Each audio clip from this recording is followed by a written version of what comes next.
மற்றொரு அண்மை செய்தியை பார்த்து வருகிறோம். கள்ளக்குறிச்சி விசச்சாராய மரணம் தொடர்பாக கைதானவர்கள் மீதான குண்டர் சட்டம் ரத்து செய்யப்பட்டிருப்பதாக அண்மை தகவல் கிடைக்கப்பெற்றிருக்கிறது. கள்ளக்குறிச்சி விசச்சாராய மரணத்தில் கைதானவர்கள் மீதான குண்டர் சட்டம் ரத்து செய்யப்பட்டிருக்கிறது. கள்ளக்குறிச்சி விசச்சாராய வழக்கில் கைதானவர்கள் மீதான அந்த குண்டர் சட்டம் தற்பொழுது ரத்தாகி இருக்கிறது. அது தொடர்பான அண்மை செய்தியை நாம் தற்பொழுது பார்த்து வருகிறோம். இது குறித்தான உத்தரவை சென்னை உயர்நீதிமன்றம் பிறப்பித்திருக்கிறது. விரிவான விவரங்களோடு இணைகிறார் எம்முடைய செய்தியாளர் மதியழகன். சென்னை உயர்நீதிமன்றம் பிறப்பித்திருக்கக்கூடிய உத்தரவு என அதில் உள்ள விவரங்களை பகிர்ந்து கொள்ளலாம்.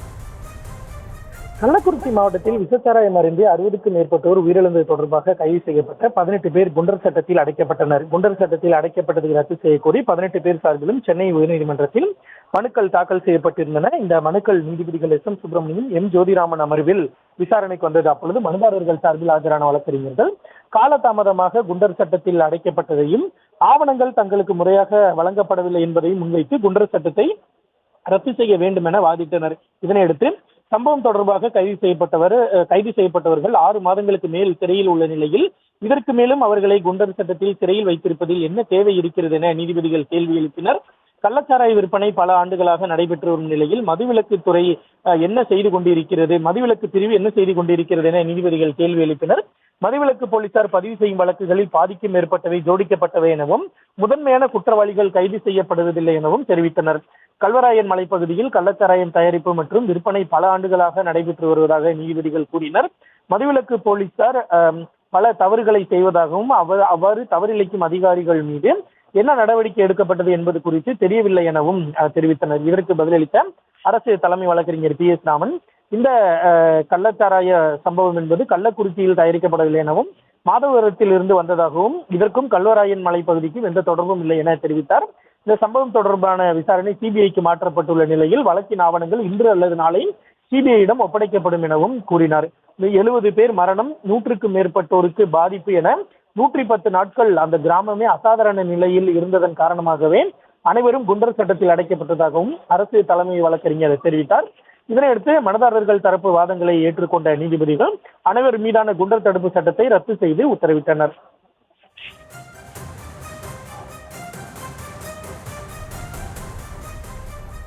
மதியழகன், தற்பொழுது இந்த குண்டர் சட்டம் அப்படின்றது ரத்து செய்யப்பட்டிருக்கிறது. இதற்கு அரசு தரப்பிலிருந்து ஏதாவது எதிர்ப்பு அப்படின்றத பதிவு செய்யப்பட்டதா, இல்ல அரசு தரப்பிலிருந்து என்னென்ன வாதங்கள் முன்வைக்கப்பட்டது?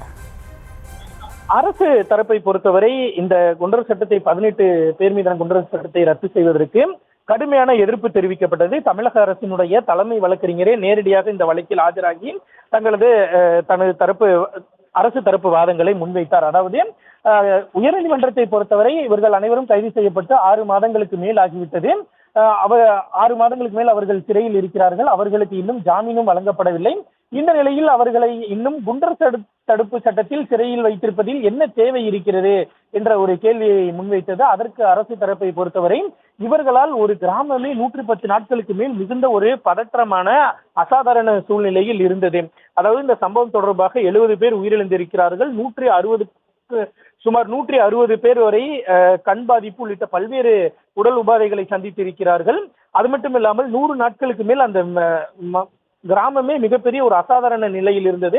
அதன் காரணமாக இவர்கள் மீது குண்டர் தடுப்பு சட்டத்தில் நடவடிக்கை எடுக்கப்பட்டு இருக்கிறது. எனவே இந்த குண்டர் தடுப்பு சட்டத்தை ரத்து செய்யக்கூடாது என்றுதான் அரசு தரப்பு வாதமாக இருந்தது. இருப்பினும் நீதிபதிகளை பொறுத்தவரை தற்பொழுது இந்த வழக்கினுடைய விசாரணை சிபிஐக்கு மாற்றப்பட்டு இருக்கிறது. கைது செய்யப்பட்ட யாருக்குமே தற்பொழுது வரை ஜாமீன் கிடைக்கப்பெறவில்லை. எனவே இந்த சூழ்நிலையில் இவர்களை குண்டர் தடுப்பு சட்டத்தில் வைத்திருப்பது தேவையற்றது. ஒருவேளை இவர்கள் யாரேனும் ஜாமீன் கோரி மனு தாக்கல் செய்யும் பட்சத்தில் தற்பொழுது இந்த வழக்கை விசாரணையை மேற்கொண்டு வரக்கூடிய அமைப்பு, அதாவது சிபிஐ ஆனது அவர்களினுடைய ஜாமீன் மனுவுக்கு எதிர்ப்பு தெரிவிக்கலாம் என்ற ஒரு கருத்தையும் தெரிவித்து இந்த 18 பேர் மீதான குண்டர் சட்டத்தை ரத்து செய்து உத்தரவு பிறப்பித்திருக்கின்றனர்.